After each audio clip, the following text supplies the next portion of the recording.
Assalamualaikum warahmatullahi wabarakatuh. Alhamdulillahirabbil alamin. Wassalatu wassalamu ala asyrafil anbiya'i wal mursalin wa ala alihi washabbihi ajma'in. Alhamdulillah, malam ini kita masih dapat meneruskan pengkajian kita tentang ayat-ayat Allah Subhanahu wa taala. Salawat dan salam untuk Nabi kita Muhammad sallallahu alaihi wasallam. Ayat yang akan kita bicarakan, kita sudah sampai kepada surat An-Nahl ayat yang ke-116. Insyaallah nanti kita bicarakan sampai dengan ayat 119.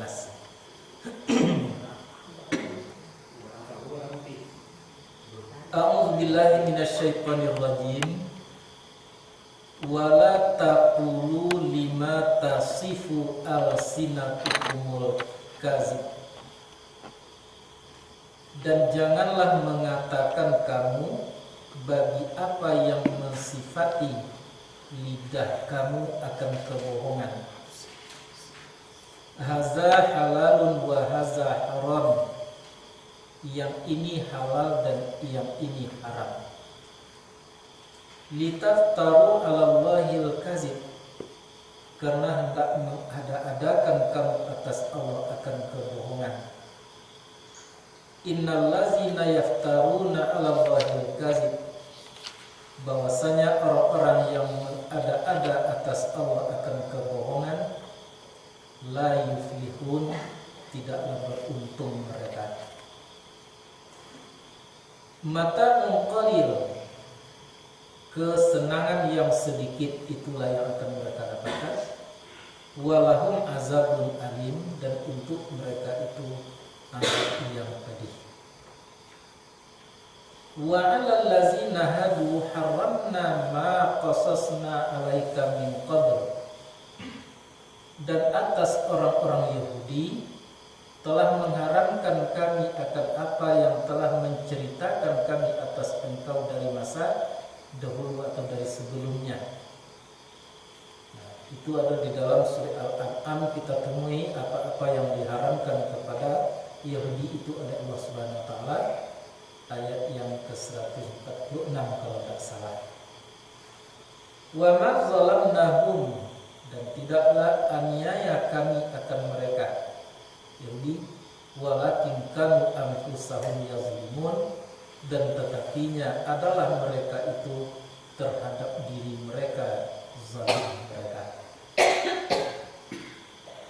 Suma inna rabbaka lillazina amilus su'. Nah, kemudian bahwasanya Tuhan engkau terhadap orang-orang yang melakukan kejahatan, bijahalah, dengan sebab jahil. Arti jahil di sini tidak tahu. Summa tabu min ba'di zalik, kemudian bertaubat mereka dari sesudah itu. Wa aslahu, dan terus memproses diri agar lebih baik. Inna rabbaka min ba'diha laghafurur rahim, bahwasanya Tuhan engkau dari sesudahnya sungguh pengampun lagi Maha Penyayang. Itu ayat tadi, arti lafziat sekaligus terjemahannya. Banyak sekali ucapan-ucapan yang diucapkan oleh lidah yang tidak bisa dipertanggungjawabkan, khususnya bagi orang-orang Yahudi. Itu mereka mengatakan ini halal padahal tidak halal menurut agama, ini haram padahal tidak haram menurut agama. Jadi halal haram itu diperhitungkannya sesuai dengan kemauannya sendiri. Itu contoh-contoh yang dilakukan oleh orang-orang Yahudi. Nah, maka oleh sebab itu janganlah kamu jadikan, kamu ucapkan apa yang telah disifati oleh lidah itu. Nah, kamu telah menganggap ini halal, ini haram tanpa alasan yang benar. Alasan dan ukuran yang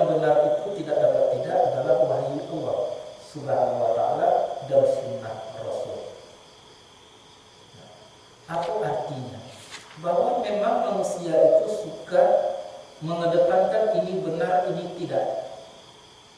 Walaupun kita tidak akan mendapatkan atau tidak meletakkan suatu hukum tentang sesuatu, tapi biasa di dalam kehidupan manusia itu mengatakan dengan spontan saja ini baik, ini buruk. Untuk menetapkan halal haram itu tidak mudah. Untuk menetapkan baik buruk itu bukan persoalan mudah. Kita baru bisa mengatakan baik apabila sesuai dengan kehendak Allah dan Rasul. Kita baru bisa memutuskan buruk atau tidak baik apabila berlawanan dengan Quran dan Sunnah. Itu seharusnya manusia.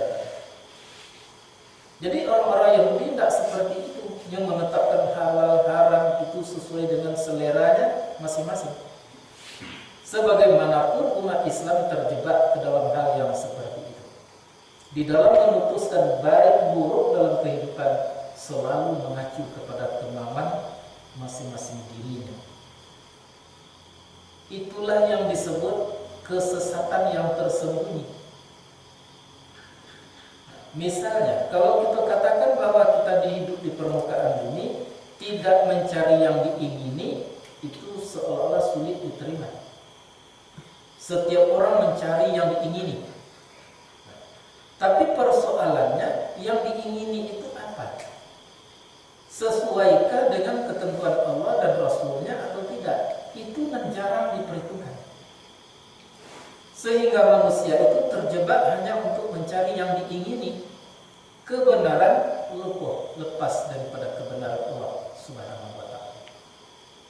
Jadi banyak sekali terjadi dalam kehidupan di permukaan bumi, manusia mencari keinginan benar, itu harus mencari yang diingini. Tetapi keinginan yang dicari itu kadang-kadang menyimpang daripada apa yang dibenarkan oleh Allah dan Rasulnya. Berarti sama saja dengan orang Yahudi. Orang Yahudi menetapkan ini halal, ini haram hanya sesuai dengan kemauannya, keinginannya. Jadi berarti ayat itu meminta manusia itu berhati-hati di dalam membuat keputusan apa saja, bukan yang haram-haram saja. Kalau kita bertemu dengan seseorang misalnya, tunggu dulu kita katakan orang itu orang jahat, harus kita berbaik sangka. Tapi kadang-kadang kalau bertemu dengan seseorang lalu kita tidak disakunya, lalu kita memutuskan orang tadi dia orang buruk dan lain sebagainya, itu adalah kesalahan. Barangkali yang kita tuduh tadi lebih baik daripada kita sendiri. Jadi membuat keputusan di dalam apapun dalam kehidupan di permukaan bumi, hati-hati, harus diukur kepada Allah dan Rasul, harus dirujukkan kepada Al-Quran dan Sunnah. Baik yang dimakan, yang akan diucapkan, yang akan kita putuskan di dalam segala sesuatunya, ukurkan terlebih dahulu. Jangan hanya kemauan kita yang kita jadikan hakim tertinggi di dalam kehidupan. Karena yang kita ingini itu belum tentu baik, belum tentu benar di sisi Allah Subhanahu wa ta'ala. Sebaliknya pun yang benar menurut Allah Subhanahu wa ta'ala itu belum tentu kita ingini. Itu harus dijalankan. Baru-baru itu disampaikan ada 2 penyakit masyarakat yang susah untuk membukanya, mengurainya. Yang pertama penyakit seperti yang tadi, mencari selalu yang diingini. Apa yang diingini itulah yang menjadi tujuan akhir dari kehidupan. Apakah yang diingini oleh dirinya atau yang diingini oleh orang lain? Selalu manusia tadi berpikir seperti itu. Akhir-akhirnya dengan tidak disadari, orang-orang yang semacam itu memperkosa kebenaran Allah Subhanahu wa ta'ala. Karena tadi boleh jadi dikatakan 90% dari apa yang benar menurut Allah itu tidak diingini oleh manusia. Coba kalau kita sudah berpikir untuk mencari yang diingini atau diingini oleh manusia, mau tidak mau yang 90% tadi itu perlu untuk dimodifikasi, perlu dirubah, perlu dipermacamkan supaya lebih menarik, supaya lebih sesuai dengan keinginan orang, atau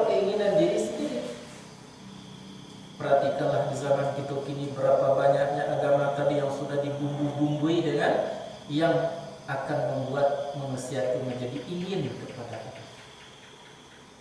Ya, orang tidak segan-segan lagi membaca takbir itu dengan musik. Orang tidak segan-segan lagi membaca sholawat Nabi itu dengan macam-macam cara.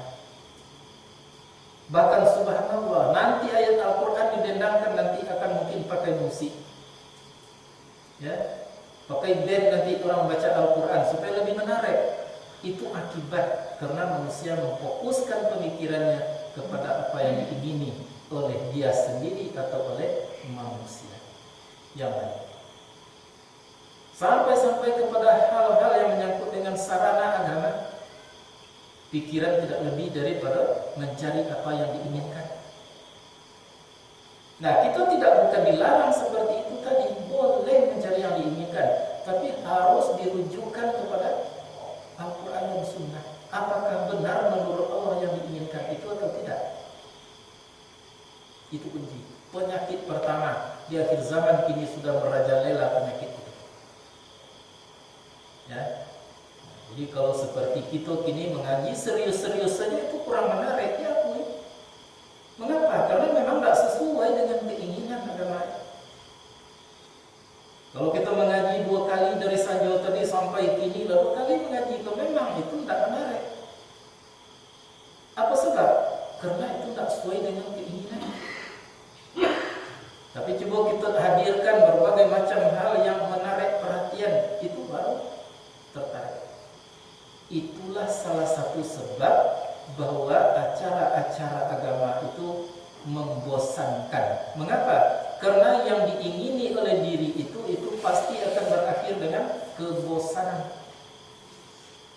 Seindah apapun baju yang kita inginkan lalu kita beli, tidak lama pasti baju tadi akan membosankan. Ingin ganti dengan yang lain. Sehebat apapun kendaraan yang kita miliki, pasti akan menimbulkan kebosanan. Karena yang kita cari adalah yang diingini. Termasuk agama sekalipun, bagaimanapun acara yang menarik hati, menawan hati.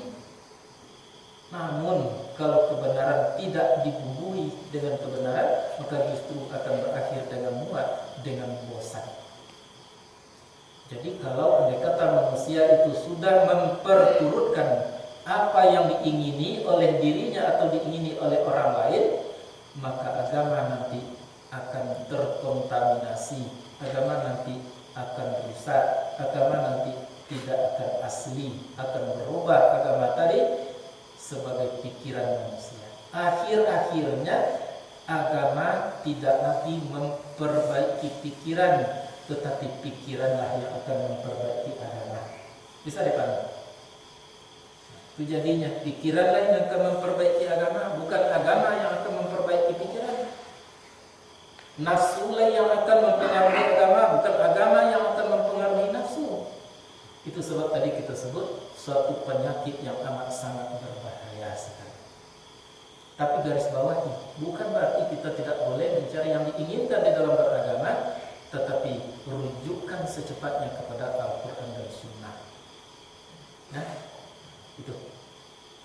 Merujukkannya itu mulai daripada niatnya. Wal asri innal insana lafi khusrin illal ladzina amanu wa amilus shalihat. Demi masa rugi manusia itu kecuali orang beriman dan orang beramal soleh. Amal soleh itu apa? Menyangkut dengan dua hal. Satu menyangkut dengan niat, yang kedua menyangkut dengan ittiba Rasul namanya. Arti ittiba tadi mengikut Rasul. Niatnya ikhlas, yang dilakukannya sesuai dengan apa yang dibuat oleh Rasul, yang dicontohkan oleh Rasul.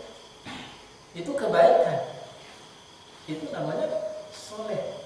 Tapi kalau tidak seperti itu, seikhlas apapun niatnya, tapi yang dia lakukan itu berlawanan dengan apa yang dibenarkan oleh Allah dan Rasul, itu namanya tidak ikhlas. Sebaliknya juga demikian.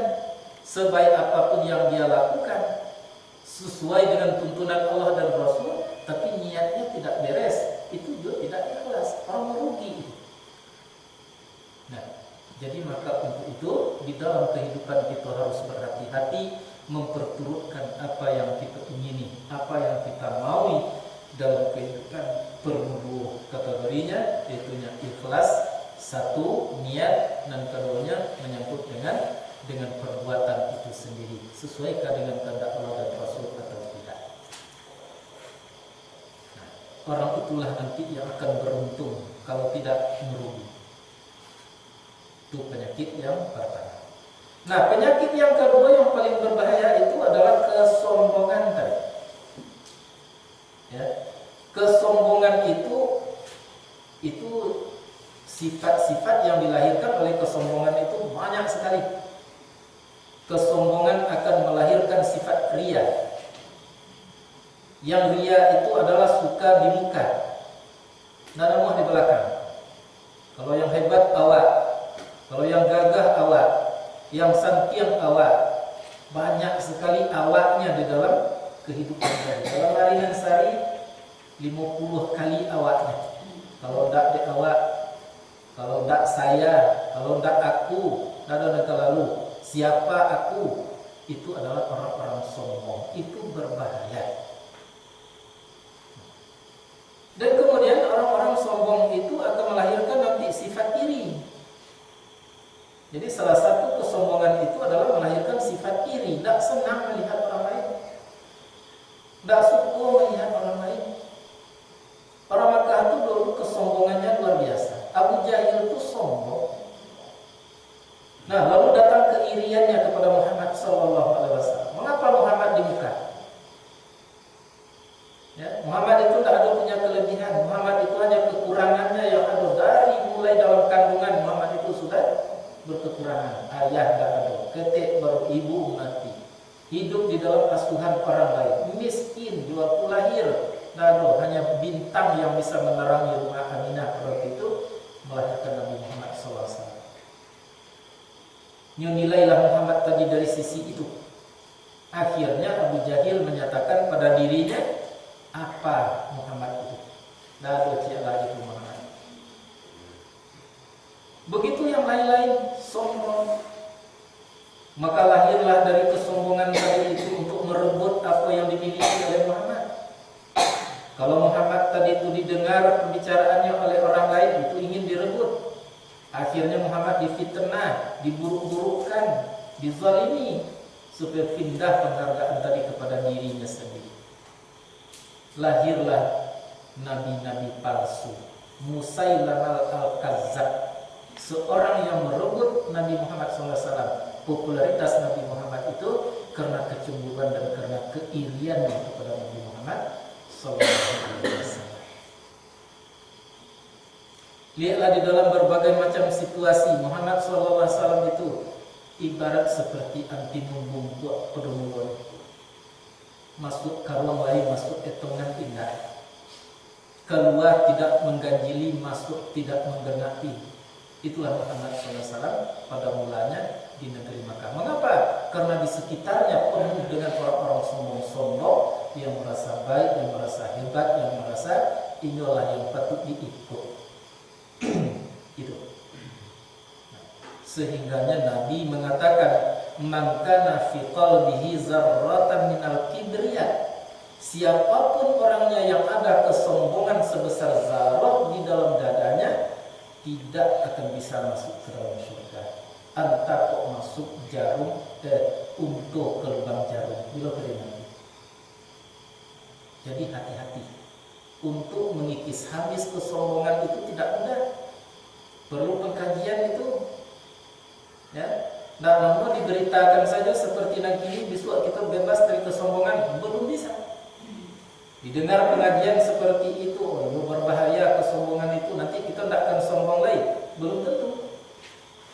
Cara-caranya, itulah cara tadi yang disebut dengan tarikat. Nah, maka dibagilah kesombongan tadi menjadi 3 macam. Sombong terhadap Allah Subhanahu wa Ta'ala. Artinya tidak merasakan bahwa di Allah itu letaknya baik buruk itu. Di Allah itu letaknya mulia. Di Allah itu letaknya keselamatan, yang lain tidak mampu memberikan apa-apa. Berarti sombong kepada Allah. Seolah-olah ada yang lain yang menentukan.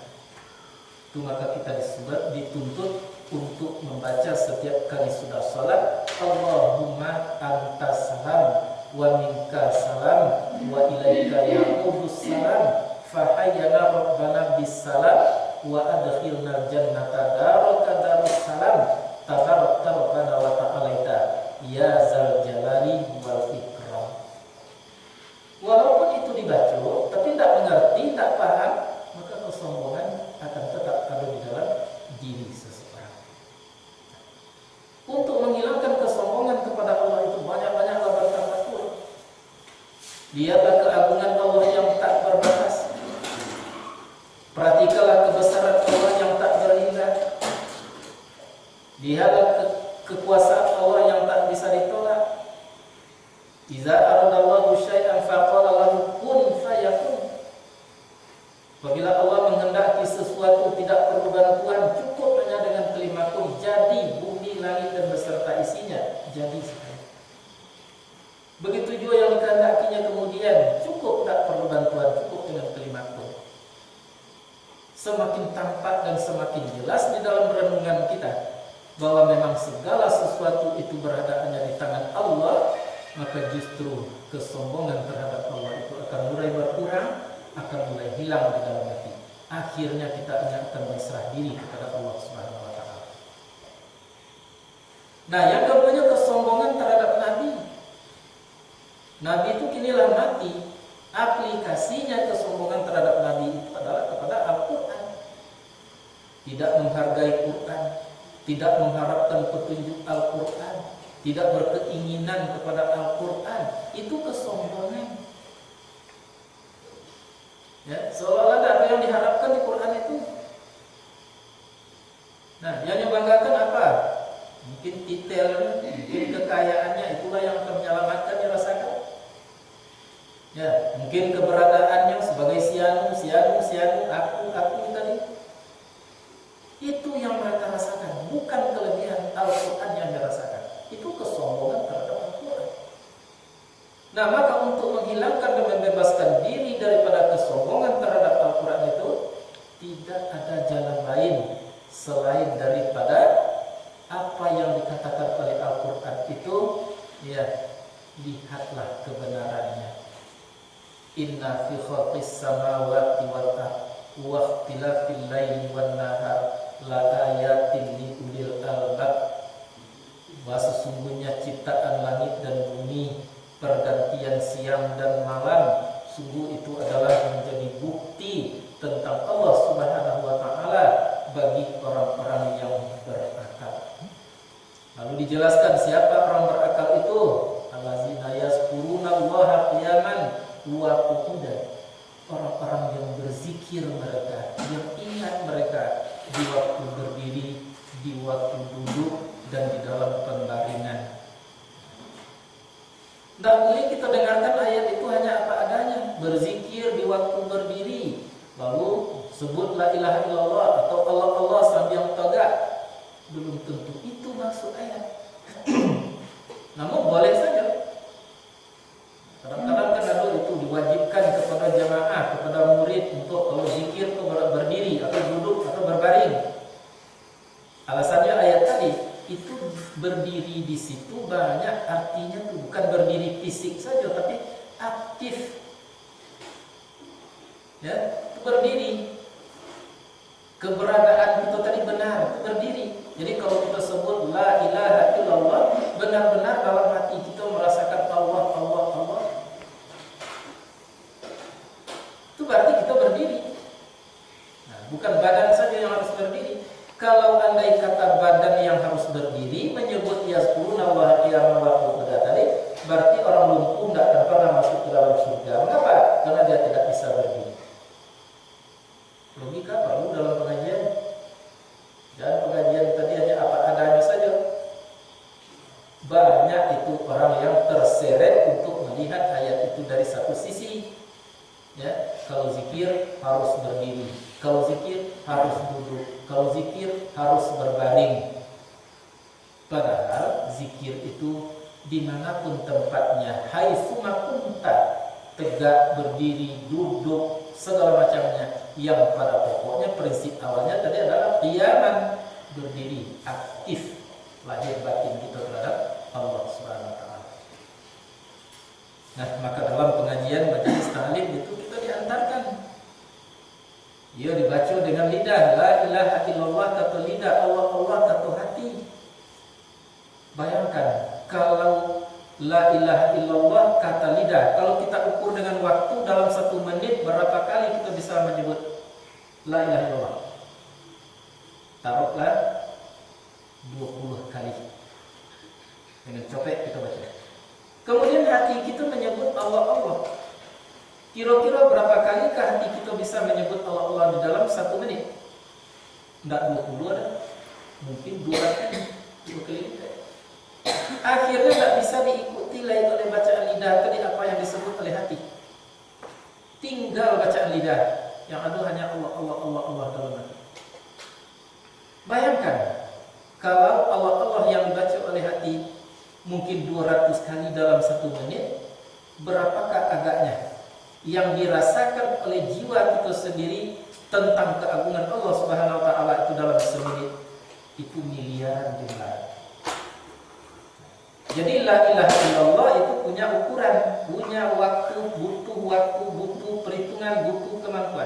Allah Allah lebih daripada itu. Tetapi merasakan hidup bertuhan, ada tulis bilangannya tidak ada, waktunya tidak ada.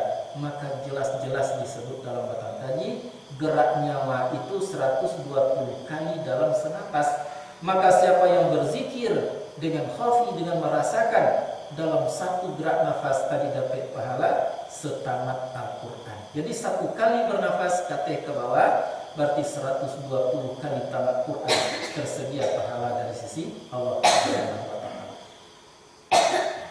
Apa alasan kita memberikan seperti itu? Banyak sekali. Fazkurullah aina kunta, zikirlah kamu dimanapun kamu berada. Apakah kita akan menyebut Allah Allah di atas kendaraan? Tidak mungkin. Apakah kita akan menyebut la ilaha illallah di dalam WC? Jauh sekali. Nah, maka berarti yang ditunjukkan oleh haitsu ma kunta di situ bukan menyebut saja dengan la ilaha illallah atau Allah Allah dalam hati, tetapi ingat kepada kebesaran Allah Subhanahu wa taala. Nah, maka ingat itulah yang dikatakan zikir istimrar. Merasa selalu, sadar selalu bahwa Allah itu maha agung, Allah itu maha meliputi, Allah itu maha mengetahui, maha mendengar dan segala macamnya. Itu mungkin dipertanyakan, ada dalilnya, Al-Qur'annya. Walaupun tidak akan ditemui itu dalilnya secara faktual, secara tulisan, tapi jelas-jelas bahwa mengingat Allah itu tidak perintah Allah Subhanahu wa taala itu. Allah Subhanahu wa taala. Nah, tinggal lagi kita untuk menjalankan itu. Perlu itu cara-cara tertentu, kaifiyat namanya. Tak mungkin kita melompek saja menjadi orang yang selalu sadar bahwa kita dengan Tuhan. Tak mungkin kita berada saja pada itu, pada posisi bahwa kita selalu dilihat muraqabah tadi dengan Tuhan. Tak mungkin itu. Kecuali orang-orang tertentu. Jadi Allah memberikan rasa itu ke dalam diri manusia ada 2 macam. Pertama sekali takalluf. Dirasa ya? Takalluf, berangsur-angsur. Pertama, apabila niatnya sudah betul, kemudian dia sudah peduli kepada kesucian dirinya, dan kemudian dia sudah mempelajari ayat-ayat Allah Subhanahu wa taala karena takut hidup tadi dalam keadaan gelap, orang itu lama lambe